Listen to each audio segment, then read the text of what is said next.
ദിക്റും സ്വലാത്തും ചൊല്ലുമ്പോൾ ഹബീബായ നബി തങ്ങളുടെ മൗലയാണ് എന്ന് പറഞ്ഞവരിൽ ആ മഹത്വത്തിലേക്ക് അവർ ഉയരുകയാണ്. ഇതിലപ്പുറം എന്താ വേണ്ടത്?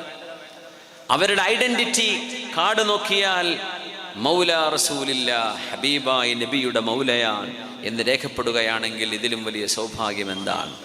സ്വാലിഹുൽ മുഅ്മിനീൻ ഹബീബിന്റെ കൂടെയാണ് സല്ലല്ലാഹു അലൈഹി വസല്ലം. അതുമാത്രമല്ല, അല്ലാഹു സുബ്ഹാനഹു വ തആല നിങ്ങളെയും നിങ്ങളുടെ മക്കളെയും മക്കളുടെ മക്കളെയും സംരക്ഷിക്കണമെന്ന് നിങ്ങൾ ആഗ്രഹിക്കുന്നുണ്ടോ? അതിന് അല്ലാഹു നിങ്ങളോട് ചെയ്യാൻ പറയുന്നത് നിങ്ങൾ ദീനനുസരിച്ച് ജീവിക്കണമെന്ന് മാത്രമാണ്. നമ്മളെപ്പോഴും ആശങ്കപ്പെടുന്നതാണ്, എന്താവും നമ്മുടെ രാജ്യം, എന്താവും നമ്മുടെ നാട്. ഒന്നും ആവാൻ പോണില്ല. ഇവിടുത്തെ മനുഷ്യന്മാരൊക്കെ മരിച്ചു പോകും, അടുത്ത തലമുറ വരും, അവർ മരിച്ചു പോകും, അടുത്ത തലമുറ വരും. ആ സമൂഹം എന്തർഹിക്കുന്നുവോ അത് അള്ളാഹു അവർക്ക് കൊടുക്കും, അത്രയേ ഉള്ളൂ. ഇവിടെ ആർക്കും വേറൊന്നും ചെയ്യാൻ കഴിയില്ല. അതിൻ്റെ വലിയ ഉദാഹരണമാണ് ഇപ്പോൾ കഴിഞ്ഞത്. അള്ളാഹുവിൻ്റെ തീരുമാനം ഇവിടെ നടക്കുള്ളൂ. പടച്ചതമ്പുരാൻ ഒരു ളുൽമിനെയോ ഒരു ബാത്തുലിനെയോ അള്ളാഹു തആല കുറേ നേരം കൊണ്ടടക്കൂല. പരീക്ഷണം. മൂസാ നബി 60 കൊല്ലം സഹിച്ചിട്ടുണ്ട് ഫിർഔനെ. എത്ര കൊല്ലം? 60 കൊല്ലം. അള്ളാഹു ഈ ചങ്ങായിനെ ഒന്ന് നശിപ്പിക്കണേ എന്ന് പറഞ്ഞിട്ട് 60 കൊല്ലം കഴിഞ്ഞിട്ടാണ് അവൻ വെള്ളത്തിൽ മുങ്ങണത്. 60 കൊല്ലം. നമുക്ക് ക്ഷമ വരുമോ? നമ്മൾ ഇന്ന് വരുന്ന നാളെ നേരം വെളുക്കും പിന്നെ പത്രത്തിൽ കാണണമെന്ന് നമ്മൾ ഉദ്ദേശിക്കുക. അതൊന്നും നടക്കൂല. അള്ളാഹു ഉദ്ദേശിക്കുന്ന ഒരു സമയത്ത്, അവൻ ഉദ്ദേശിക്കുന്ന ഒരു നേരത്ത്, അവൻ ഉദ്ദേശിക്കുന്ന കാലത്ത് ആ വിഷയം നടക്കും. പക്ഷെ അള്ളാഹു ചെയ്തിരിക്കും. ഉറങ്ങുമ്പോൾ, നമ്മൾ ഉറങ്ങാൻ കിടക്കുമ്പോൾ, ബെഡിൽ ഉറങ്ങാൻ കിടക്കുമ്പോൾ നമ്മൾ ഒരു ദിക്ർ ചൊല്ലുന്നുണ്ട്. ബിസ്മിക റബ്ബി വദഅതു ജംബി വബിക അർഫഉഹു ഇൻ അംസക്ത നഫ്സി ഫർഹംഹാ. ചൊല്ലാറില്ലേ? കുട്ടിയൊക്കെ പഠിപ്പിച്ചു കൊടുക്കണം. ചെറിയ മക്കൾക്കൊക്കെ ചെറുപ്പത്തിലേ പഠിപ്പിച്ചു കൊടുത്താൽ മതി. ഉറങ്ങാൻ കിടത്തുമ്പോൾ ചൊല്ലിപ്പിക്കുക. 2 വയസ്സ് 3 വയസ്സുള്ള കുട്ടിക്ക് വരെ ചൊല്ലിക്കൊടുക്കാം. ബിസ്മിക റബ്ബി. ഇതൊക്കെ മുഴുവൻ പറയാൻ നല്ല രസമായിരിക്കും കേൾക്കാൻ.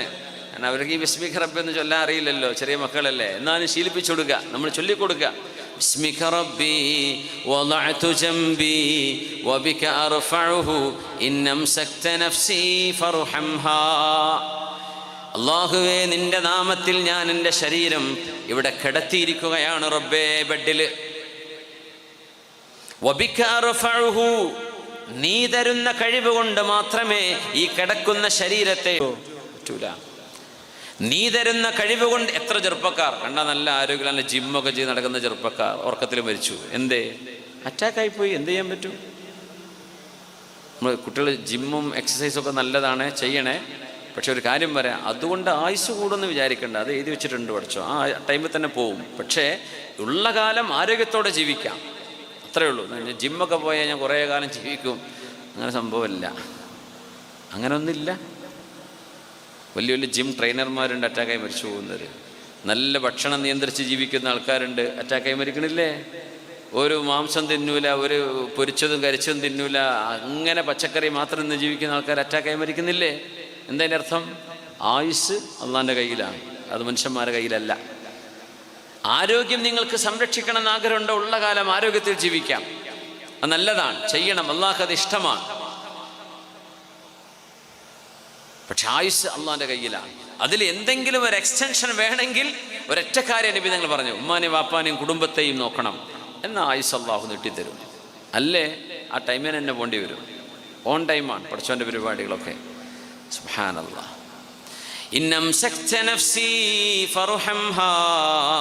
അതുകൊണ്ട് അല്ലാഹുവേ, എൻ്റെ റൂഹിനെ നീ എൻ്റെ ശരീരത്തിലേക്ക് തിരിച്ചു തരാതെ നീ പിടിച്ചു വെക്കുകയാണെങ്കിൽ എൻ്റെ നഫ്സിനോട് റഹ്മത്ത് കാണിക്കണേ റബ്ബേ.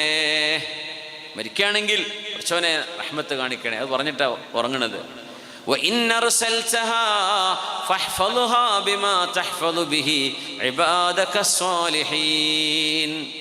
അതല്ല, എൻ്റെ റൂഹിനെ, എൻ്റെ ദേഹത്തേക്ക്, എൻ്റെ ദേഹിയെ നീ തിരിച്ചയക്കുകയാണെങ്കിൽ എന്ന് പറഞ്ഞാൽ നാളെ എനിക്ക് ജീവൻ എനിക്ക് നീ നൽകുകയാണെങ്കിൽ ഫഹ്ഫളുഹാ, എൻ്റെ നാളത്തെ ദിവസം റബ്ബേ എൻ്റെ ശരീരം നീ സംരക്ഷിക്കണം. ബിമാ തഹ്ഫളു ബിഹി ഇബാദക സ്വാലിഹീൻ, നിൻ്റെ സജ്ജനങ്ങൾക്ക് നീ സംരക്ഷണം കൊടുക്കുന്ന പോലെ അല്ലാഹുവേ എനിക്ക് നീ സംരക്ഷണം നൽകണമേ. എന്താണ് പറയുന്നത്? തങ്ങൾ എന്തിനാ ഹദീസ് പഠിപ്പിക്കുന്നത്? ആ ദുആ. മുഅ്മിനീങ്ങൾക്ക് അല്ലാഹു സംരക്ഷണം കൊടുക്കുന്നുണ്ട്, സ്വാലിഹീങ്ങൾക്ക്. ആ സംരക്ഷണം പടച്ചോനെ നീ എനിക്കും നൽകണമേ. സൂറത്തുൽ കഹ്ഫിൽ മതിൽ പൊളിഞ്ഞു വീണപ്പോൾ ആ മതിൽ ഖിദ്ർ അലൈഹിസ്സലാത്തു വസ്സലാം, ഖിദ്ർ നബിൻ്റെ ഒരു രസകരമായ ഒരു ചരിത്രം വരാനുണ്ട് വഴി ഇൻഷാ അല്ലാഹ്. ഖിദ്ർ നബി അലൈഹിസ്സലാം ആ മതിൽ നന്നാക്കിയെടുക്കുന്നു. ഒരു ഫീസും അതിന് ഈടാക്കിയില്ല. അപ്പോൾ മൂസാ നബി ചോദിക്കുന്നു, എന്തിനാ ഖിദ്ർ നബിയെ ഒരു പച്ചവെള്ളം പോലും തരാത്ത ഈ നാട്ടുകാർക്ക് എന്തിനാ ഒരു ഫ്രീ സർവീസ് കൊടുക്കേണ്ട വല്ല കാര്യമുണ്ടോ? വല്ല കാശും വാങ്ങിച്ചിട്ട് നമുക്ക് ആ ഭക്ഷണം വാങ്ങിച്ച് തിന്നൂടെ? നമ്മൾ പട്ടിണി കിടക്കല്ലേ ഈ നാട്ടിൽ. ലത്തഖദ്ത അലൈഹി അജ്റ. അപ്പോൾ തന്നെ ഖിദ്ർ നബി മൂസാ അലൈഹിസ്സലാം, നമ്മുടെ കരാർ ഇവിടെ പൊളിയുകയാണ്, നിങ്ങളോട് ഈ ചോദ്യം ചോദിക്കരുതെന്നാണ് നമ്മുടെ തമ്മിലുള്ള ഡിമാൻഡ്. നിങ്ങളത് ബ്രേക്ക് ചെയ്തു, അതുകൊണ്ട് നമ്മൾ പിരിയാണ്. ഹാദാ ഫിറാഖു ബൈനി വബൈൻ. എന്നിട്ട് ചരിത്രം പറഞ്ഞു കൊടുക്കും എന്തിനാണ് ഞാൻ ആ മതിൽ നിവർത്തി വെച്ചത്. وأما الجدار فكان لغلامين يتيمين في المدينة وكان تحته كنز لهما وكان أبوهما صالحا فأراد ربك أن يبلغا أشدهما ويستخرجا كنزهما رحمة من ربك وما فعلته عن أمري ذلك تأويل ما لم تستطع عليه صبرا. നമ്മുടെ വളണ്ടിയേഴ്സ് വെള്ളം ഡിസ്ട്രിബ്യൂട്ട് ചെയ്യുന്ന സമയമാണെങ്കിൽ ഒന്ന് ഇങ്ങനെ കൊണ്ടുപോയി കൊടുത്തിട്ടോ. അവർ എണീറ്റ് കുടിക്കലൊക്കെ പ്രയാസമായിരിക്കും. അപ്പോൾ ഒന്ന് ഇടയിലൂടെ അങ്ങനെ കൊണ്ടുപോയി കൊടുത്താൽ വലിയ കൂലിയാണ് കേട്ടോ, ഭയങ്കര കൂലിയാണ്. ഒരു സാധനം എടുത്തു കൊടുക്കുന്ന ആൾക്കും കൂലിയാണ്, അത് ഓഫർ ചെയ്യുന്ന ആൾക്കും കൂലിയാണ്, സെർവ് ചെയ്യുന്ന ആൾക്കും കൂലിയാണ്, എല്ലാവർക്കും വലിയ കൂലിയാണ്. ഇൻഷാ അല്ലാഹ് പെണ്ണുങ്ങളുടെ ഭാഗത്ത് പെണ്ണുങ്ങൾ വളണ്ടിയേഴ്സ് ഉണ്ടെങ്കിൽ എന്ത് ചെയ്യുക? എനിക്ക് ചൂടുക്കുന്നുണ്ടോ ദാഹിക്കുന്നുണ്ടോ എന്നല്ല, നിങ്ങൾക്കൊക്കെ ദാഹം ഉണ്ടെന്നാണ് എനിക്ക് തോന്നണത് ഇല്ലേ? അപ്പോൾ വെള്ളം 1, 2, 3 തവണയൊക്കെ നടന്നോട്ടെ. 2 മണിക്കൂറിന് ഒരു 3 തവണയെങ്കിലും വെള്ളം കുടിക്കണം ഇൻഷാ അല്ലാഹ്. അള്ളാഹു അത് ആരൊക്കെയാണോ അതിനെ പ്രവർത്തിക്കുന്ന നമ്മുടെ ഇഹ്യാ സുന്നയുടെ പ്രവർത്തകർക്കും അതിനുവേണ്ടി ചെലവഴിക്കുന്നവർക്കൊക്കെ അള്ളാഹു അർഹമായി പ്രതിഫലം കൊടുക്കട്ടെ. ആമീൻ. ആ മതിൽ ഞാൻ നിവർത്തി വെക്കാൻ കാരണം എന്തേ? ആ മതിലിൻ്റെ താഴെ യതീമുകളായ 2 കുട്ടികളുടെ സമ്പത്ത് അവരുടെ വാപ്പ സൂക്ഷിച്ചു വെച്ചിട്ടുണ്ടായിരുന്നു. ആ മതിലിങ്ങനെ പൊളിഞ്ഞു കിടന്ന നാട്ടുകാരത് കണ്ടാൽ അവരത് എടുത്തുകൊണ്ടുപോകും. അപ്പം ഈ മക്കൾക്ക് കിട്ടൂല. അതവർക്ക് കിട്ടണമെന്ന് അള്ളാഹു തീരുമാനിച്ചു. എന്തേ കാരണം? അതാണ് നമ്മുടെ വിഷയം. വകാന അബൂഹുമാ, എന്തായാലും ബാക്കി വകാന അബൂഹുമാ സ്വാലിഹാ. ഇവരുടെ വാപ്പ എത്രാമത്തെ വാപ്പ എന്നറിയോ? 7ാമത്തെ വാപ്പ, 7ാമത്തെ വല്യാപ്പ. അങ്ങനെയാണ് ജദ്ദുഹുമസ്സാബിഅ, നമ്മുടെ തഫ്സീറിൽ കാണാൻ കഴിയും. അവിടെ 7ാമത്തെ വാപ്പ വളരെ നല്ല ഒരു മനുഷ്യനായിരുന്നു. ആ വല്ലിപ്പയുടെ പേരക്കുട്ടികളായി വന്ന 7ാം തലമുറയാണിത്. ആ വല്ലിപ്പയുടെ ഗുണം ഈ മക്കൾക്ക് ലഭിക്കണമെന്ന് അള്ളാഹു തീരുമാനിച്ചു. വകാന അബൂഹുമാ സ്വാലിഹ്. പഴയ പോലെ തന്നെ ആയിക്കോട്ടെ. വകാന അബൂഹുമാ സ്വാലിഹാ وأما الجدار فكانت لغلامين يتيمين في المدينة. ഇതിൻ്റെ അത്ഭുതം ആ 2 കുട്ടികൾ, ഇബ്നു അബ്ബാസ് റളിയല്ലാഹു അൻഹു പറയാണ്, ഹുഫിള ബിസ്വലാഹി അബീഹിമാ, വാപ്പ നന്നായതിൻ്റെ പേരിൽ ഈ സ്വത്ത് അവർക്ക് നഷ്ടപ്പെടാതെ കിട്ടി. വലം യുദ്കർ അൻഹുമാ സ്വലാഹ, ഈ യതീം കുട്ടികൾ നല്ല മക്കളായിരുന്നു എന്ന് പോലും ഖുർആൻ പറഞ്ഞിട്ടില്ല. ആയിരിക്കാം, അല്ലായിരിക്കാം. ആ മക്കൾ നല്ല മക്കളാണ്, അതുകൊണ്ട് ആ സമ്പത്ത് കിട്ടണം എന്ന് പറയേണ്ട ഒരു സ്ഥലമാണത്. പക്ഷെ അള്ളാഹു പറഞ്ഞത് മക്കളെ കുറിച്ചല്ല. അവർ നല്ലവരോ ഗുരുത്തക്കേടോ ഒന്നും അറിയില്ല. അങ്ങനെയാണ്. വകാന അബൂഹുമാ സ്വാലിഹാ. 7 തലമുറകളിലേക്ക് ഒരു മനുഷ്യൻ്റെ നന്മയുടെ വേവ്സ്, അതിൻ്റെ അലയൊലികൾ കിട്ടുമെന്നാണ്. അതിൻ്റെ തിരമാല 7 തലമുറയിലേക്ക് ലഭിക്കും. ഈ ഭൂമിയിൽ സർവ്വ മനുഷ്യർക്കും നന്മ വേണം. എല്ലാവരും പറയുന്നതാ, this place has to be a better place to leave, അല്ലേ? ഒരു നല്ല സ്ഥലമായിരിക്കണം, ജീവിക്കാൻ പറ്റുന്ന നാടായിരിക്കണം. നമുക്ക് ചെയ്യാൻ പറ്റുന്ന ഏറ്റവും വലിയ ധർമ്മം എന്താണെന്നറിയോ? വിശ്വാസികൾ എന്ന നിലക്ക് അള്ളാഹുവിനെ വിശ്വസിച്ച് പടച്ച തമ്പുരാൻ പറഞ്ഞ പോലെ അച്ചടക്കത്തിൽ ജീവിച്ച് മരിച്ചു പോവുക. 7 തലമുറകൾക്ക് ഇവിടെ സംരക്ഷണം ഉണ്ടാവും. 7 തലമുറകൾക്ക്. വകാന അബൂഹുമാ സ്വാലിഹ. അതുകൊണ്ടാണ് സ്വാലിഹീങ്ങളിലും സജ്ജനങ്ങളിലും അറിയപ്പെടുന്ന മഹാനായ നേതാവ് മുഹമ്മദ് ബിൻ മുൻകദിർ റഹ്മത്തുള്ളാഹി അലൈഹി ഇന്നല്ലാഹ യഹ്ഫദു ബിസ്വലാഹിൽ അബ്ദി വലദഹു. ഒരാൾ നന്നായാൽ ആ ആള് കാരണം അള്ളാഹു അവരുടെ മക്കളെയും വവലദ വലദിഹി അവരുടെ മക്കളുടെ മക്കളെയും വഇശ്റതഹു അവരുടെ ബന്ധുക്കളെയും വഅശീറതഹു എല്ലാ കുടുംബക്കാരെയും വഅഹ്ല ദുവൈരിയാതിൻ ഹൗലഹു ചുറ്റുവട്ടത്തുള്ള വീട്ടുകാരെയും അള്ളാഹു സംരക്ഷിക്കും. ഒരു നല്ല മനുഷ്യനുണ്ടെങ്കിൽ ഒരു മഹല്ലിനെ അള്ളാഹു സംരക്ഷിക്കുന്നതായി.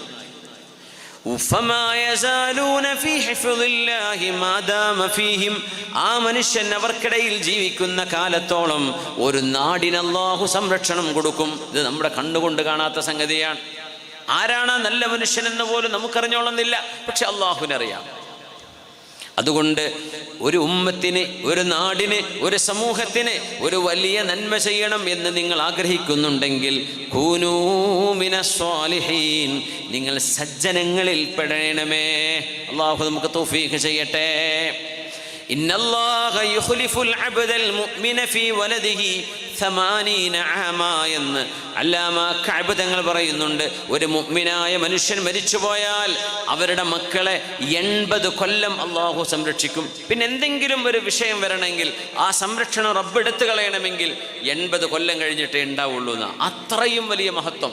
അതുകൊണ്ടാണ് നമ്മളൊക്കെ നല്ല ഭക്ഷണം കഴിക്കുന്നു, നല്ല പട്ടിണി ഉണ്ടെങ്കിൽ പോലും പഴയ കാലത്തെ പട്ടിണി ഇല്ലല്ലോ എന്തായാലും, അല്ലേ? ഇപ്പോൾ പട്ടിണി എന്നൊക്കെ പറഞ്ഞാൽ ഷവർമ കിട്ടണില്ല, ബർഗർ തിന്നാൻ പറ്റണില്ല, ഇതൊക്കെ ഇപ്പോഴത്തെ പട്ടിണി. പണ്ടതല്ല, കഞ്ഞിവെള്ളം കിട്ടൂല, അരിയുള്ള വറ്റുള്ള ഒരു കഞ്ഞി കിട്ടൂല, അല്ലേ? അശനാവജിക്ക് അങ്ങനെയല്ലേ പഴയ കാലത്തൊക്കെ? പിന്നെ ചക്കയും മാങ്ങയും കിട്ടി വയറച്ച് തിന്നെ, അല്ലേ? ചോറ് തിന്നാൻ കിട്ടൂല, വളരെ കുറഞ്ഞ വീട്ടുകാർക്കേ ഉണ്ടാവുള്ളൂ അരിയും കഞ്ഞിയും ചോറൊക്കെ. ആ വീട്ടിൽ അവർ കുടിച്ചതിൻ്റെ ബാക്കി കഞ്ഞിവെള്ളം കുടിക്കാൻ ആൾക്കാർ ക്യൂ നിൽക്കുകയാണ്. അന്നൊക്കെ ദാരിദ്ര്യമുണ്ട്. ഇന്നൊന്നും അതൊന്നുമില്ല. മക്കൾക്ക് വേണ്ടാത്ത അതെനിക്ക് വേണ്ട, ഇതെനിക്ക് വേണ്ട. കുട്ടികൾക്ക് പറ്റിയ ഭക്ഷണമില്ലാത്ത കുഴപ്പമാണ്. എന്ത് ഇഷ്ടം പോലെ ഭക്ഷണം, ഒന്നും പറ്റണില്ല. നമ്മുടെ മക്കളെ അള്ളാഹു സംരക്ഷിച്ചത്, നമ്മളെ റബ്ബ് സംരക്ഷിച്ചത് നമ്മുടെ കഴിഞ്ഞുപോയ തലമുറയുടെ നന്മയാണ്. അവർ ചെയ്ത ദുആകളും അവരുടെ ഇബാദത്തും അവരുടെ സൂക്ഷ്മതയും അവർ ചെയ്ത ദിക്റും അവർ അള്ളാഹുവിന് വേണ്ടി ചെയ്ത ഇബാദത്തുകളും അത് കാരണമാണ് അള്ളാഹു നമ്മളെ ഇപ്പം സംരക്ഷിക്കുന്നത് എന്നാണ് നമ്മൾ മനസ്സിലാക്കേണ്ടത്. നമ്മുടെ ഗുണം കൊണ്ടല്ല, നമ്മുടെ വാപ്പമാരുടെ ഗുണം കൊണ്ടായിരിക്കണം. ആണ്, അങ്ങനെയാണ് അർത്ഥത്തെ മഹാനായ കഅബ് തങ്ങൾ പറയുന്നത്. ഇന്നല്ലാഹ, ഹബീബ നബിയുടെ ഹദീസുണ്ട്, ഇന്നല്ലാഹ യദ്ഫഉ ബിൽ മുസ്ലിമി സ്വാലിഹി അൻ മിഅതി അഹ്ലി ബൈതിൻ മിൻ ജീറാനിഹി അൽ ബലാ. ഒരു മുഅ്മിനായ മനുഷ്യൻ, സ്വാലിഹായ ഒരു മുഅ്മിനായ മനുഷ്യൻ ഒരു വീട്ടിൽ ജീവിച്ചിരുന്നാൽ ആ വീടിൻ്റെ ചുറ്റുമുള്ള 100 വീട്ടുകാർക്ക് കടുത്ത പരീക്ഷണങ്ങളില്ലാതെ അള്ളാഹു സംരക്ഷിക്കുമെന്ന് അഷ്റഫുൽ ഖൽഖ് റസൂലുള്ളാഹി സ്വല്ലല്ലാഹു അലൈഹി വസല്ലം ഇമാം തബറാനി അവരുടെ അൽ മുഅ്ജമുൽ ഔസത്തിൽ റിപ്പോർട്ട് ചെയ്ത ഹദീഥാണിത്, സ്വഹീഹായ ഹദീസ്. 100 വീട്ടുകാർ ഒരു മനുഷ്യനെ കൊണ്ട് അള്ളാഹു സംരക്ഷിക്കും. ഒരു നല്ല മനുഷ്യൻ ആ മഹല്ലിലുണ്ടോ, ചുറ്റുവട്ടം 100 വീട്ടുകാർക്ക് മനസ്സമാധാനം ഉണ്ടാവും. അതുകൊണ്ട് സജ്ജനങ്ങളുടെ സാന്നിധ്യം വർദ്ധിപ്പിക്കുക എന്നില്ലാത്ത വിഷയം അതാണ്. റഅയ്തു സ്വലാഹൽ മർഇ യുസ്ലിഹു അഹ്ലഹു വയുഅദീഹി മുദാഉൽ ഫസാദി ഇദാ ഫസദ് വയശ്റൂഫു ഫിദ്ദുനിയാ ബിഫദ്ലി സ്വലാഹിഹി വയുഹ്ഫദു ബഅദൽ മൗതി ഫിൽ അഹ്ലി വൽ വലദ്. സജ്ജനങ്ങൾ ജീവിച്ചിരിക്കുമ്പോൾ അവരുടെ നന്മയാൽ നാടിൽ ഫസാദുണ്ടാവില്ല. ദുന്യാവിൽ അവരുടെ നന്മയാൽ അവർ മരിച്ചുപോയതിനു ശേഷവും അവരുടെ മക്കളിലും കുടുംബത്തിലും അള്ളാഹു സംരക്ഷണം ഉണ്ടാക്കി കൊടുക്കുമെന്ന് അഷ്റഫുൽ ഖൽഖ് റസൂലുള്ളാഹി സ്വല്ലല്ലാഹു അലൈഹി വസല്ലം. അള്ളാഹുവിനെ സംബന്ധിച്ച് മഹാനായ വഹബ് ഇബ്നു മുനബ്ബിഹ് റഹ്മത്തുള്ളാഹി അലൈഹി പറയുന്നുണ്ട്, യഖൂലുല്ലാഹ്, അള്ളാഹു പറയുന്നുണ്ട്, ഇത്തഖൂ ഗളബി, എൻ്റെ ദേഷ്യം നിങ്ങൾ ഭയപ്പെടണമേ. ഫഇന്ന ഗളബി യുദ്രികു ഇലാ സലാസതി ആബാ, 3 വാപ്പമാരിലേക്ക് എൻ്റെ ദേഷ്യം പോയേക്കാം. അതിൻ്റെ അലയൊലികൾ അവസാനിക്കൂല, അതിങ്ങനെ കിട്ടിക്കൊണ്ടിരിക്കും. അള്ളാഹു കാക്കട്ടെ. وأحبوا رضائي فإن رضائي يدرك في الأمة. എൻ്റെ റിളാ നിങ്ങൾ ഇഷ്ടപ്പെടണം, ഞാൻ തൃപ്തിപ്പെടണമെന്ന് നിങ്ങൾ ആഗ്രഹിക്കണം. ഞാൻ തൃപ്തിപ്പെട്ടാൽ ആ തൃപ്തി ഉമ്മത്തിന് തന്നെ ഉപകാരപ്പെടും. ഇന്നി ഇദാ ഉത്ഇതു റദീത്, ഞാൻ പറഞ്ഞ പോലെ എൻ്റെ മനുഷ്യർ എൻ്റെ സൃഷ്ടികൾ അനുസരിച്ചാൽ റദീതു, ഞാൻ തൃപ്തിപ്പെടും. ഇദാ റദീതു ബാറക്ത്, ഞാൻ തൃപ്തിപ്പെട്ടാൽ ഞാൻ ബറക്കത്ത് കൊടുക്കും. വലൈസ ലി ബറകതി നാഹിബ്, എൻ്റെ ബറക്കത്ത് എടുത്തു കളയാൻ ആരെക്കൊണ്ടും കഴിയില്ല. വഇദാ ഉസീതു, ഇവിടെ കള്ളുടിക്കേ, വ്യഭിചരിക്കേ, മയക്കുമരുന്നടിക്കേ, നിങ്ങൾ വിചാരിക്കും ആരും അറിയില്ല. അള്ളാഹു അത് നിങ്ങളുടെ പരിസരങ്ങളിൽ അതിൻ്റെ ദുർഗന്ധം എത്തിക്കുമെന്നാണ്. സജ്ജനങ്ങൾക്ക് മുഖം നോക്കിയാൽ മനസ്സിലാവും. നിങ്ങൾ എന്നെ അനുസരിക്കാതിരുന്നാൽ ഗളിബ്തു, ഞാൻ ദേഷ്യപ്പെടും. വഇദാ ഗളിബ്തു ലഅൻതു, ഞാൻ ദേഷ്യപ്പെട്ടാൽ ഞാൻ ശപിക്കും. വലഅനതി തബ്ലുഗു സാബിഅ മിനൽ വലദ്, ആ ശാപത്തിന്റെ ഫലം നിങ്ങളുടെ 7 തലമുറയിലേക്ക് പോലും നിങ്ങൾക്ക്